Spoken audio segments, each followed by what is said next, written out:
Good morning. So, December 21. Today, 4 days left bago mag-Christmas.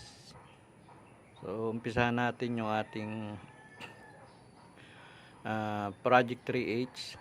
Share a gift sa pamamagitan ng pagbili ng 3 stick na sigarilyo. Pero hindi mo sisindihan. Ito ay ihahanap mo ng 3 tao na pagbibigyan mo ng tigi isang stick.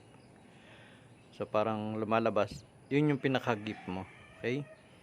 So yan. So bibili ka ng 3 stick, hindi mo siya sisindihan, hanap ka ng 3 tao na iyong matutulungan, bibigay mo tig-isa, kunin mo yung pangalan, cellphone number, dahil meron tayong incentive. So dalawang pagpipilian mo. Dapat pagkabigay mo ng 3, makabili rin yung 3 binigyan mo 1 hour below. Yung isa 1 hour above. So kung saan ka doon. So kung mas mabilis ka, mas okay, di ba? So ganun lang. So gawa natin ng short video yung inyong binigyan, and then yung pagbili nila sa akin. So bibidyo ko. So pwede naman kahit hindi nila ipakita yung kanilang mukha. Okay? So para makita nila na seryoso tayo dun sa ating gagawin ngayong araw na to. Okay? So sapat na ubay ng Panginoon, level 1 to level 12. I hope na pagtulong-tulungan nating lahat sa pamamagitan ng 3 na matutulungan ng bawat isa, kaya nating tapusin yun as soon as possible. Okay?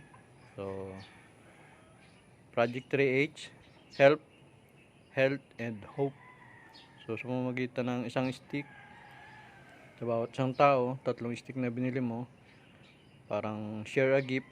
So hindi naman sisindihan, kaya pwede kahit naninigarilyo o hindi. Okay? So ayan yung ating product. So Camel. So dyan tayo magsisimula. Yan yung ating gagawing product na pwede nating simulan. Okay? So see you sa mga mabebentahan natin at handang tumulong sa 3 tao sa pamamagitan ng pagbili ng 3 stick na sigarilyo. Okay? So yun lang po.